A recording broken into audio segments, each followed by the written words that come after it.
Bismillahirrahmanirrahim.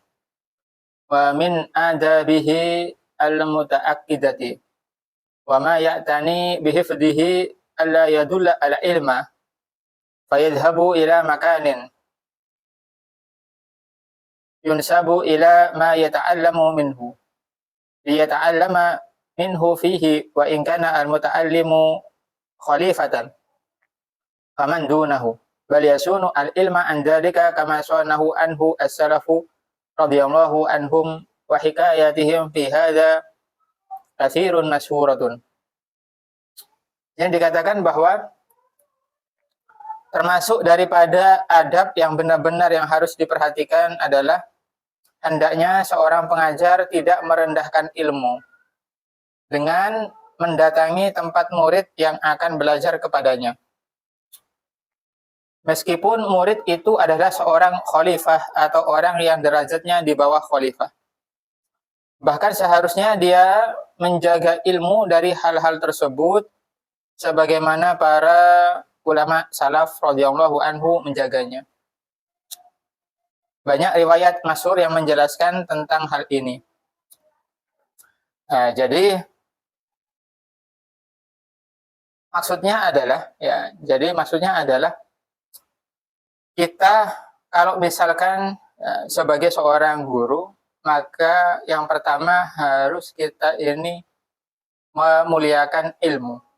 Nah, yang pertama yang harus kita perhatikan adalah memuliakan ilmu. Karena ilmu itu adalah mulia.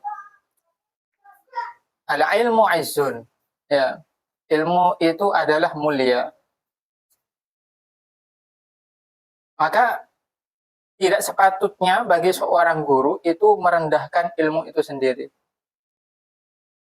Maksudnya adalah kalau misalkan seorang yang berilmu, tentunya dia harus tahu bagaimana posisi ilmu itu kalau misalkan ilmu itu dimuliakan.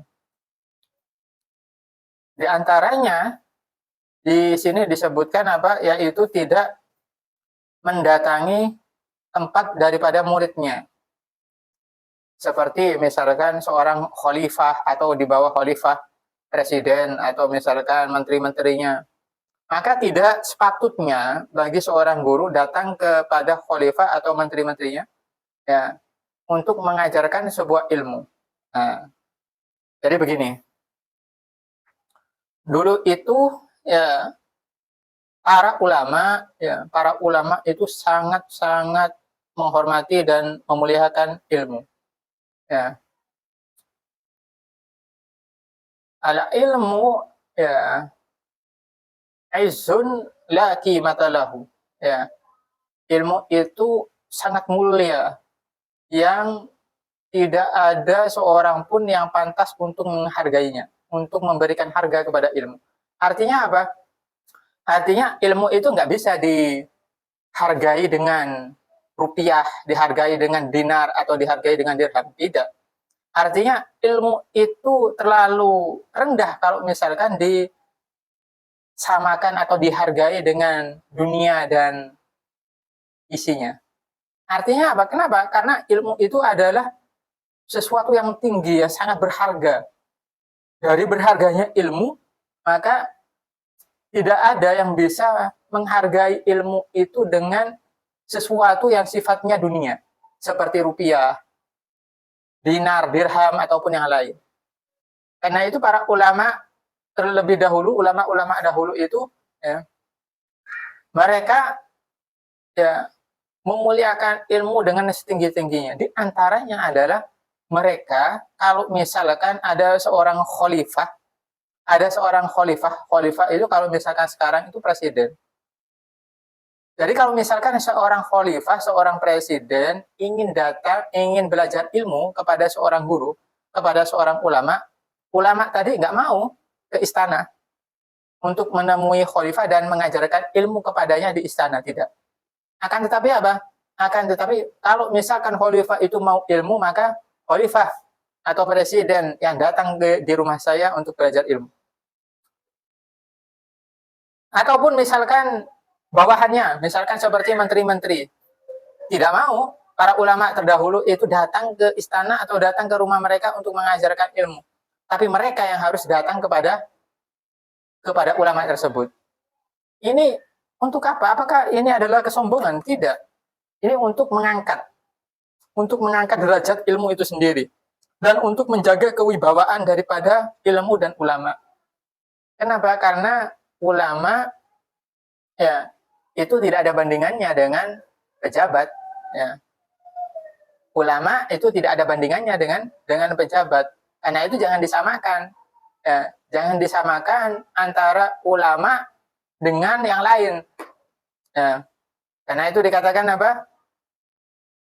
Hal yastawil ladzina ya'lamuna wal ladzina la ya'lamun. Ya. Innama yatadzakkaru ulul albab. Ya, dalam Al-Qur'an, apakah sama orang yang berilmu dengan orang yang tidak berilmu? Ya. Artinya pertanyaan ini adalah kalimat negatif. Artinya adalah kalimat pertanyaan yang tidak perlu dijawab. Ya, tentunya nggak sama. Ya, orang yang berilmu dengan orang yang tidak berilmu. Ya. Karena itu maksudnya adalah tidak bisa disamakan orang yang berilmu dengan yang lain. Walaupun dengan pejabat sekalipun. Kalau misalkan pejabat itu di mata sosial, dia itu berada di kelas yang tinggi, tapi di dalam agama tidak ada apa-apanya. Mereka di bawah daripada para ulama. Karena itu dikatakan apalagi ulamanya Nabi Muhammad SAW, ulamanya umat daripada Nabi Muhammad SAW yang dikatakan oleh Rasul apa? Al ulama'u ummati ya kal anbiya min qabli. Ulama umatku itu seperti para nabi yang sebelum aku. Artinya apa? Posisi daripada para ulama ini kata Nabi seperti layaknya para nabi di zaman Nabi sebelum Nabi Muhammad SAW. Nah, karena itu para ulama itu menjaga izzahnya, menjaga kemuliaannya dengan tidak mendatangi para penguasa di istana. Lah, jadi itu ya.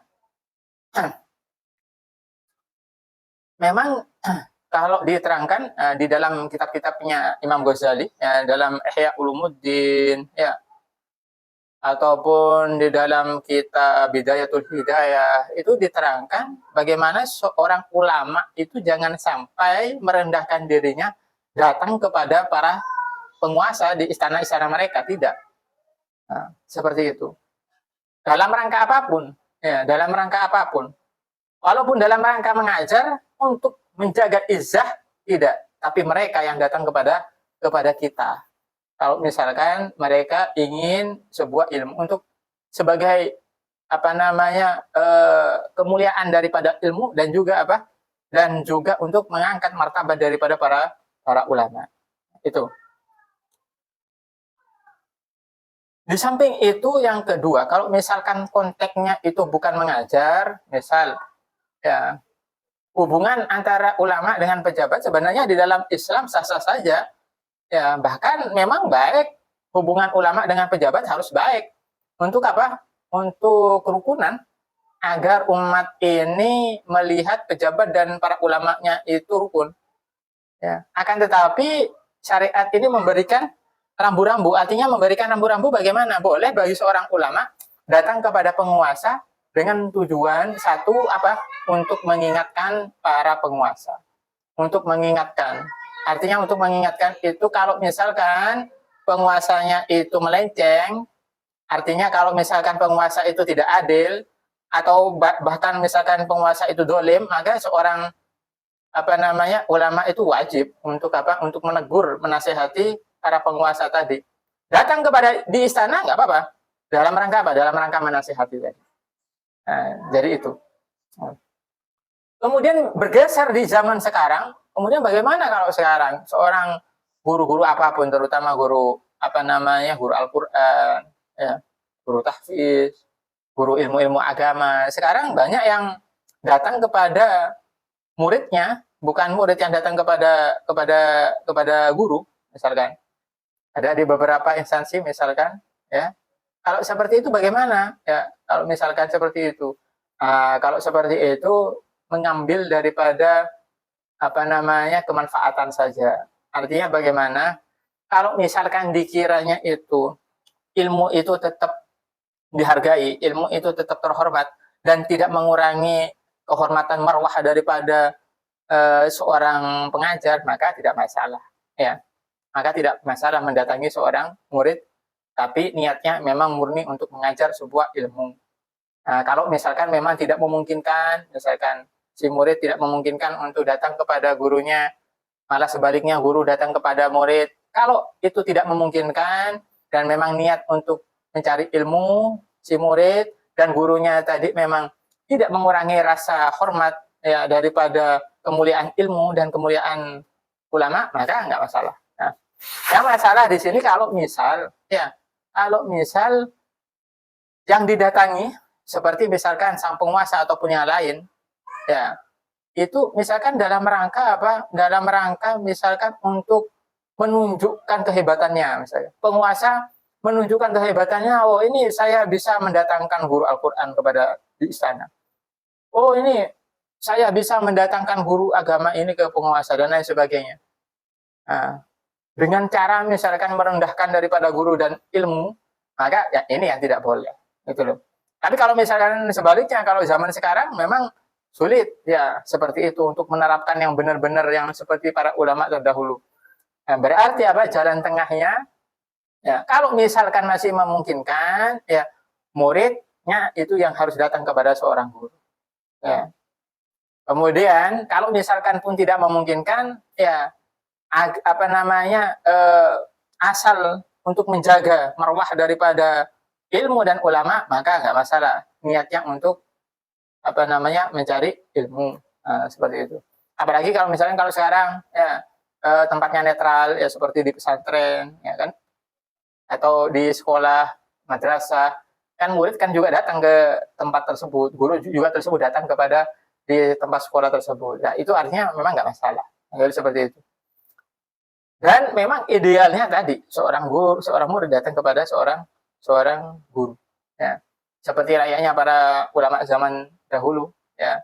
Para sahabat datang kepada Rasul, para sahabat, ya, para tabiin datang kepada para sahabat dan lain sebagainya. Para ulama, Al-Imam Syafi'i datang kepada Al-Imam Maliki, ya, Imam Ahmad bin Hambal datang kepada Imam Syafi'i. Jadi seperti itu. Itu adalah tradisi para ulama terlebih dahulu ketika mereka mencari ilmu. Nah, jadi seperti itu. Apalagi yang dikaji itu adalah ilmu tentang Al-Quran, ilmu agama dan lain sebagainya. Ini semuanya tujuannya untuk keberkahan daripada ilmu. Wallahu a'lam bishawab.